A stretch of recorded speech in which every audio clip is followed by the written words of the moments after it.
Bien, bendiciones mis hermanos y mis hermanas, soy vuestro hermano Emilio y Biblias al Descubierto me complace el poder presentaros un conciso estudio basándome en un artículo acerca de la personalidad del Espíritu Santo de la Biblia de Estudio de la Reforma de R.C. Sproul, una Biblia que hace poco aquí en España acaba de llegar y que es una gran herramienta con grandes recursos para la gloria de nuestro Dios, ¿verdad? Y que yo os animo y os recomiendo que la podáis tener y que no puede faltar en vuestra biblioteca.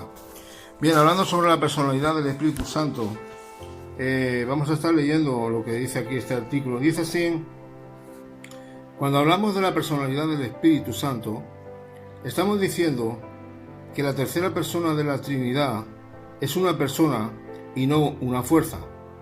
Algunos argumentan, como la secta de los testigos de Jehová o otros movimientos, que el Espíritu Santo es una fuerza activa, ¿verdad? Bueno, pues no es una fuerza activa, es la tercera persona de la Trinidad, es una persona y donde vamos a ver a lo largo de la palabra del Señor, luego vamos a estar viendo la palabra, cómo se le puede entristecer, cómo la palabra de Dios nos está instando a no contristarlo, a no apagarlo, ¿verdad? Bien, pues seguimos leyendo un poquito más hacia adelante y dice así en este artículo, seguimos y dice, esto es muy claro en las Escrituras, donde solo pronombres personales se usan para referirse al Espíritu. El Evangelio de Juan, capítulo 16, y versículo 13 dice así: Jesús declaró, pero cuando Él, hablando del Espíritu Santo, el Espíritu de verdad venga, os guiará a toda la verdad, porque no hablará por su propia cuenta, sino que hablará todo lo que oiga, y os hará saber lo que habrá de venir.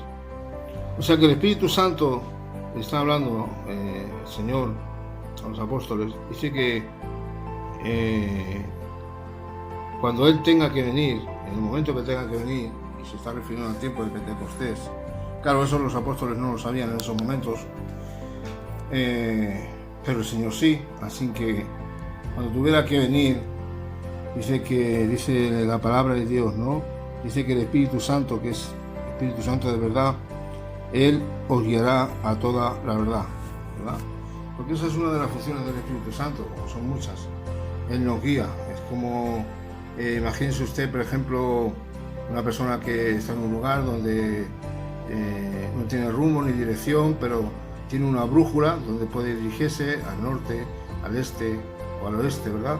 Entonces, el Espíritu Santo, al igual que la palabra, es esa brújula que nos ayuda a poder seguir el buen camino, ¿verdad? A seguir por esas sendas de justicia. Entonces el Espíritu Santo, Él nos guía, es como el buen pastor, ¿verdad? Que va por delante de las ovejas y guía a todas sus ovejas para que no se desvíen, ¿verdad? Del rebaño y puedan llegar todas juntas, ¿verdad? Sin descargarse ninguna y entrar en el redil.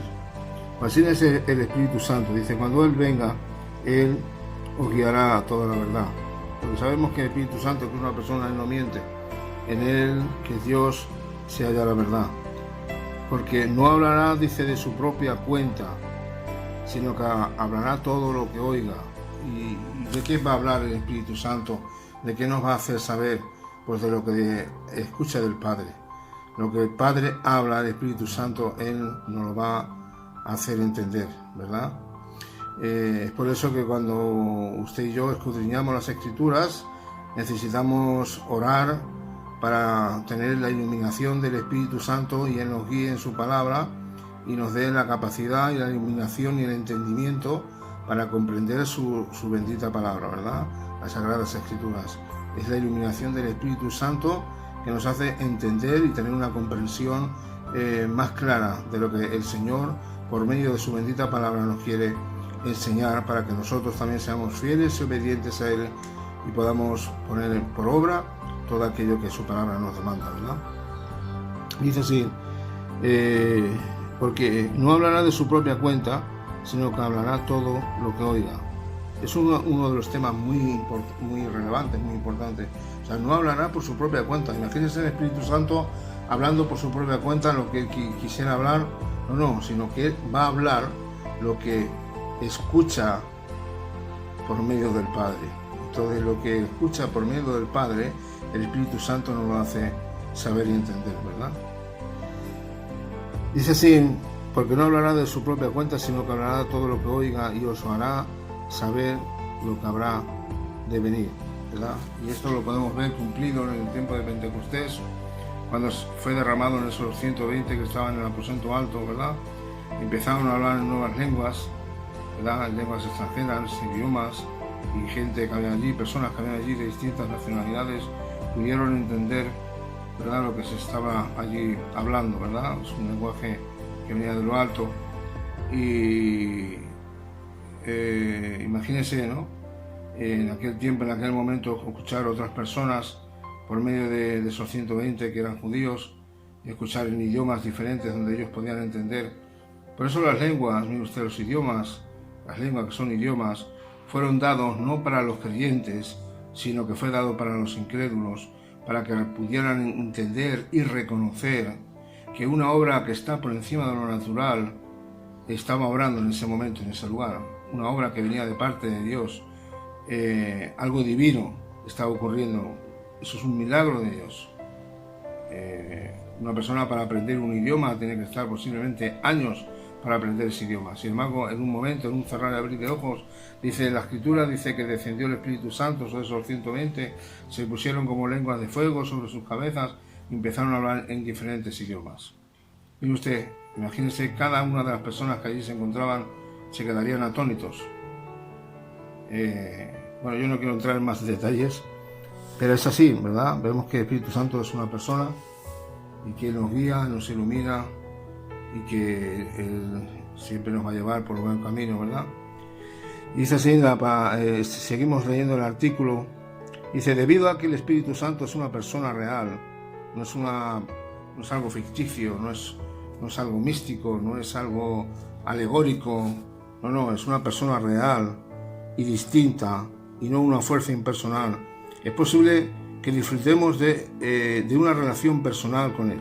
Amén. Eso es lo bueno, eso es lo importante.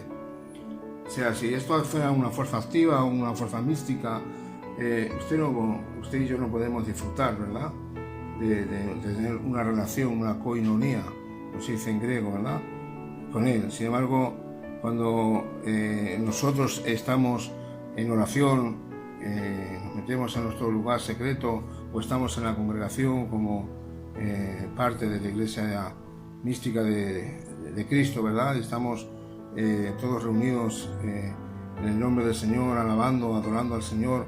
Estamos ante su presencia en ese buen espíritu y estamos todos juntos con un mismo pensar, en un mismo sentir, ¿verdad? Pues ahí vemos, ¿no?, cómo de alguna manera podemos tener una relación personal con el Espíritu Santo, porque estamos conectados, vinculados el uno con el otro, ¿verdad? E incluso hay muchas veces que el Señor, a través de una alabanza, a través de una palabra de ánimo, de aliento, nos puede llevar a animar a otro hermano, a otra hermana que sabemos que está pasando algún momento difícil, y nos puede dar esa palabra de ánimo, para darle, ¿no?, esa palabra que viene de parte del Señor, no, pero no porque nosotros hayamos recibido una nueva revelación, no, sino de lo que la palabra de Dios ya está revelada, ya no existen más revelaciones, sino que el Señor nos hace recordar, ¿verdad?, ese versículo tan idóneo que a veces el Señor pone en nuestro corazón, ¿verdad? Y el Señor pone esa carga en nuestro corazón de decir, ese hermano sé que está pasando por un momento, no sé, siento del Señor de compartir este versículo de parte de la palabra y simplemente dejarle ese versículo de ánimo para que él también lo pueda escudriñar y pueda descansar en el Señor, y la paz del Señor, ¿no?, esté en su vida, ¿no? Y el Señor le ayude quizás a salir de esa situación. El Señor usa a cada uno de nosotros, nos puede usar como herramientas en las manos de Él, ¿verdad? Simplemente para que podamos ser de bendición y nos edifiquemos los unos a los otros por medio de la palabra del Señor, ¿verdad? Y así es. Y entonces vemos que el Espíritu Santo no es una fuerza activa, es una persona real que nos guía, que nos guarda, que muchas veces es como nos alerta de cuando estamos en situaciones difíciles, en una tentación que viene de parte del enemigo, y nos alerta y nos dice, cuidado, estás pasando la línea divisoria de hasta aquí yo te dejo, pero ya te estás pasando, ten cuidado, si no te voy a disciplinar, ¿verdad? Creo que tenemos de entender, los hijos de Dios que hemos nacido de nuevo, que en el día a día que tenemos situaciones de tentaciones por parte del enemigo, situaciones de pruebas que el Señor también nos pone para probar nuestra fe y nuestra integridad con Él, ¿verdad? Pues debemos de entender que en esta lucha constante que tenemos la Iglesia del Señor, donde el Señor nos ha puesto en este mundo, pues debemos de entender que también, bueno, pues el Espíritu Santo está ahí para muchas veces corregirnos y para advertirnos, ¿verdad? Y para iluminarnos en su palabra y para darnos ánimo y hacernos recordar las cosas, ¿verdad? Pero ahí lo tenemos que está en nosotros, ¿verdad? Por eso que necesario es que siempre ese Espíritu Santo esté avivado en nuestras vidas. Debido a que, vuelvo a repetir parte del artículo, debido a que el Espíritu Santo es una persona real y distinta y no una fuerza impersonal, es posible que disfrutemos de una relación personal con Él. Pablo puso de manifiesto esto al bendecir a la iglesia de Corinto. Y dice así: la gracia del Señor Jesucristo, el amor de Dios y la comunión del Espíritu Santo sean con todos vosotros. 2 Corintios capítulo 13, verso 14. Tener comunión con alguien es establecer una relación con Él, ni más ni menos. Vuelvo a repetir, tener comunión con alguien es establecer una relación con Él. Además, somos llamados a no pecar contra el Espíritu Santo, así como a no resistirlo o contristarlo. Y mire usted, hay una porción de la Escritura, de la palabra de Dios, que dice, vamos, si aquellos que me quieren acompañar, en la epístola que escribe el apóstol Pablo a los Efesios, dice así, ¿verdad? Capítulo 4, dice, en el versículo 29, creo que es, vamos a la palabra de Dios, dice así la palabra,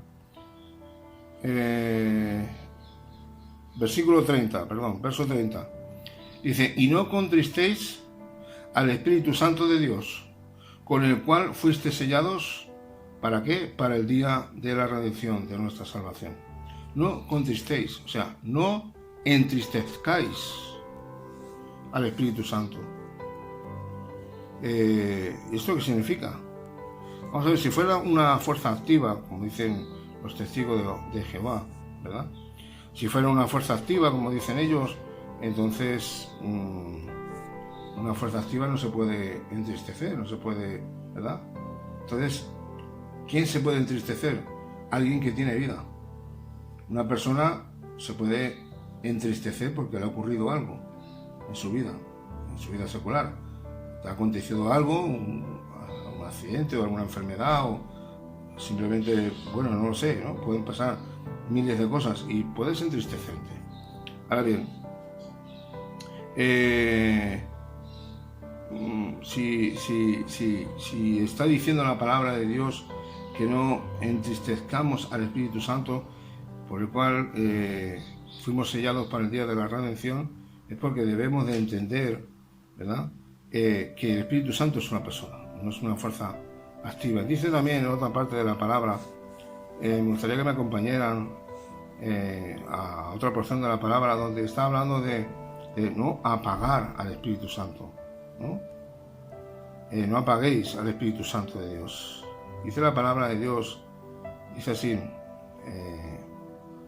estoy buscando en la aplicación de la Biblia, a ver si, gloria al Señor, Dios es bueno, para siempre su misericordia.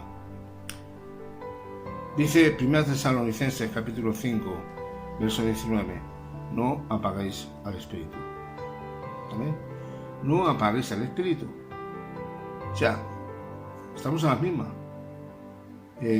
No entristezcáis en Efesios capítulo 4, verso 30, y en 1 Tesalonicenses 5, 19 dice, no apaguéis el espíritu. O sea, si no fuera una persona que tiene vida, ¿usted cree que la palabra de Dios va a enseñar no entristezcas, no lo apagues? Oiga, yo creo que son de los dos pecados más serios que podemos ver en la palabra de Dios acerca del Espíritu Santo, ¿no? Uno de ellos es el rechazar a Jesucristo como Señor y Salvador.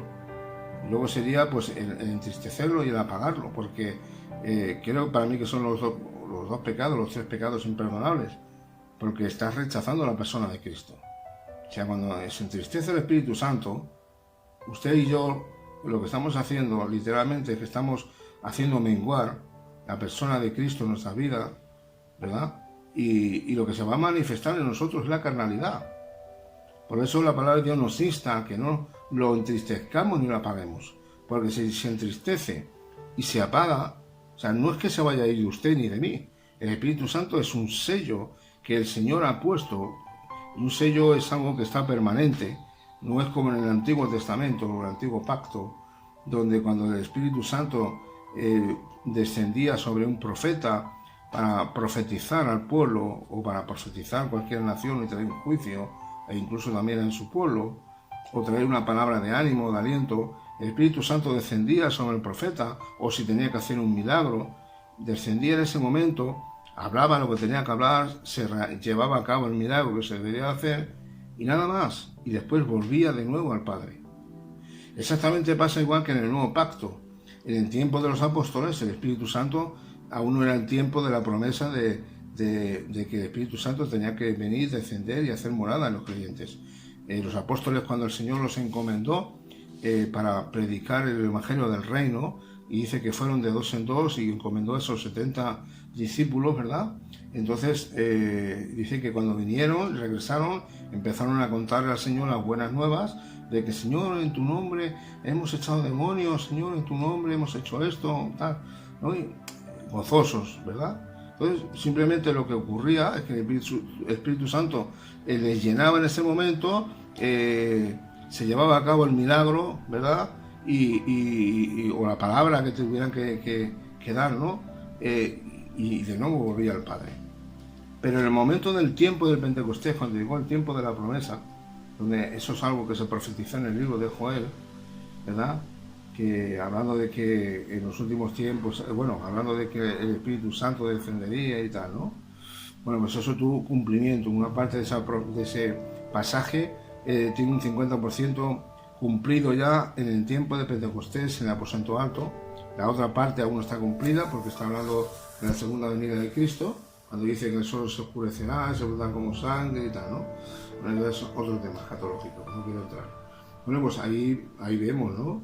El cumplimiento desciende del Espíritu Santo sobre esos 120 primeramente, después vemos también cómo la iglesia empieza a ir creciendo y desciende también no solamente en esos 3.000, sin contar hombres y mujeres, en esos 5.000 que después el apóstol Pedro empieza a predicar el Evangelio de las Buenas Nuevas, ¿verdad?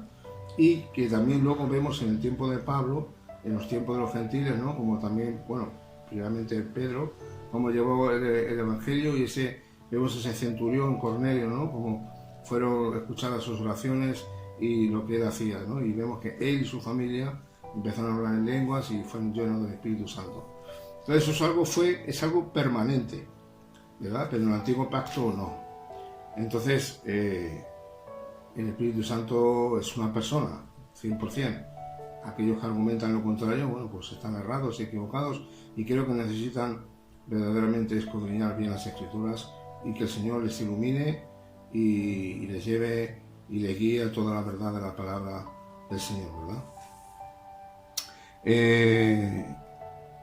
Dice así, vuelvo a repetir y cogemos un poquito el hilo, dice, tener comunión con alguien es establecer una relación con él. Además, somos llamados a no pecar contra el Espíritu Santo, así como no a resistirlo o contristarlo. Que lo acabamos de leer. No se puede contristar las fuerzas impersonales. La tristeza solo puede ser experimentada por un ser personal. ¿Vale? Exactamente. No se puede contristar si realmente es una fuerza que es impersonal, que no tiene vida, que es inanimado. La tristeza solo puede ser experimentada por un ser personal, un ser verdadero y real. Así es, amén. Dado que el Espíritu Santo es una persona, es apropiado orar a Él. Su papel en la oración es ayudarnos para que nos expresemos adecuadamente al Padre. ¿Amén? Vemos también el ejemplo cuando el Señor en el capítulo 6 de Mateo le deja el modelo de la oración, cómo se deben dirigir al Padre. La oración modelo, que creo que todo el mundo conocemos, tanto católicos romanos como católicos protestantes, que somos nosotros también. Recordad que la palabra católico significa universal, ¿verdad? La diferencia es que entre ellos son católicos apostólicos romanos, que ellos toman las dogmas de Roma. Nosotros somos católicos apostólicos, que nosotros cogemos, digamos que la doctrina de los apóstoles, que es la misma doctrina que viene directamente del Señor Jesucristo, ¿verdad? La diferencia de la Iglesia Católica Romana es que ellos cogen las dogmas de los obispos y sacerdotes en otras enseñanzas, que ellos también las ponen, digamos que al mismo nivel de la palabra de Dios, saliéndose del contexto bíblico. Pero bueno, yo no quiero entrar ni más a hablar del tema de la Iglesia Católica Romana, porque eso no es esa no es la finalidad, ¿verdad? Dice que, dado que el Espíritu Santo es una persona, es apropiado orar a Él. Su papel en la oración, y vuelvo a repetir, es ayudarnos para que nos expresemos adecuadamente al Padre. Así como Jesús intercede por nosotros, como nuestro sumo sacerdote, de la misma manera el Espíritu Santo intercede por nosotros en oración. Amén. Así como el Señor intercede por nosotros, dice la palabra de Dios que si pecamos, abogado tenemos para con el Padre, Jesucristo justo, ¿verdad? Y un abogado, ¿qué es lo que hace? El abogado es defenderte, ¿verdad? Por eso el Espíritu Santo también es nuestro paracletos, el Señor, ¿no? Ese defensor que nos defiende, es Cristo Jesús. Pero que el Espíritu Santo que está también en nosotros, ¿no? Intercede, así como Cristo intercede por nosotros, el Espíritu Santo intercede en la manera por nosotros, en cómo debemos de orar al Padre. El Espíritu Santo intercede por nosotros en oración, ¿verdad? Y dice, finalmente la Biblia habla del Espíritu Santo realizando tareas que solo las personas pueden realizar y llevar a cabo. El Espíritu Santo consuela, amén. El Espíritu Santo guía, el Espíritu Santo enseña a los elegidos, y esto lo podemos ver en el Evangelio de Juan, capítulo 16, y vamos a estar leyéndolo ahora. Estas actividades son hechas de una manera que involucra inteligencia, voluntad, sentimiento y poder.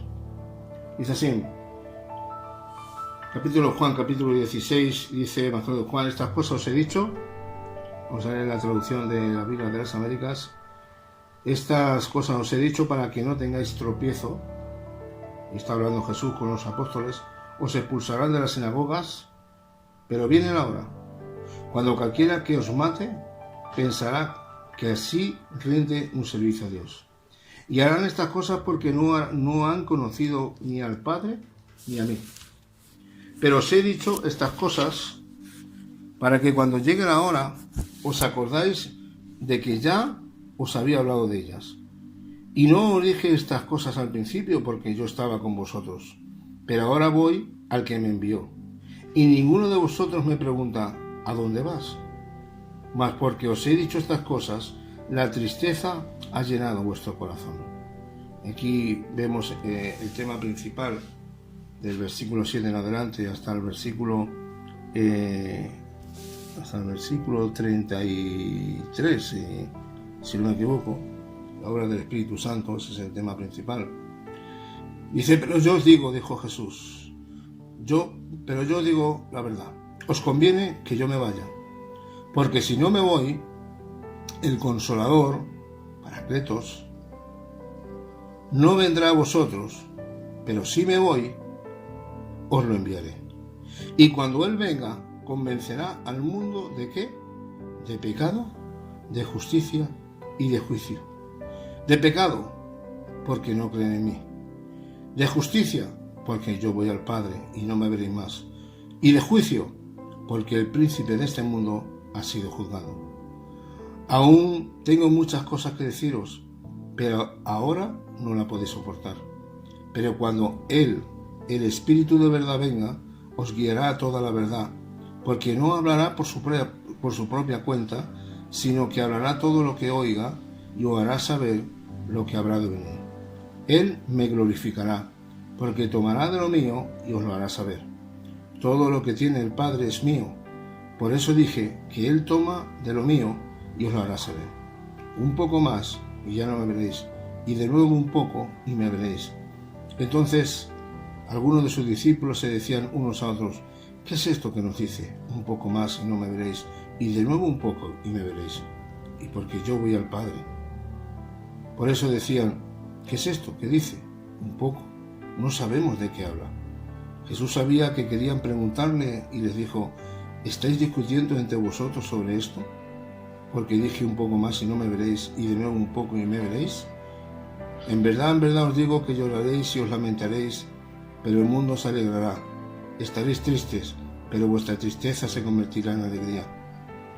Cuando la mujer está para dar a luz, tiene aflicción, porque ha llegado su hora, pero cuando da a luz al niño, y ya no se acuerda de la angustia, por la alegría de que un niño haya nacido en el mundo, por tanto, ahora vosotros tenéis también aflicción, pero yo os veré otra vez, y vuestro corazón se alegrará, y nadie os quitará vuestro gozo.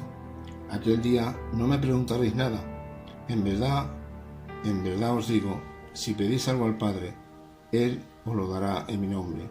Hasta ahora nada habéis pedido en mi nombre. Pedid y recibiréis, para que vuestro gozo sea completo. Estas cosas os he hablado en lenguaje figurado. Viene el tiempo cuando no os hablaré más en lenguaje figurado, sino que os hablaré del Padre claramente.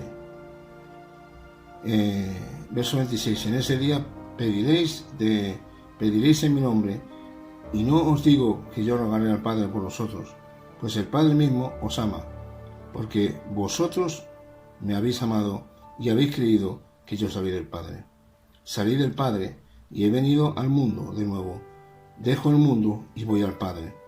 Sus discípulos le dijeron: he aquí que ahora hablas claramente y no usas lenguaje figurado.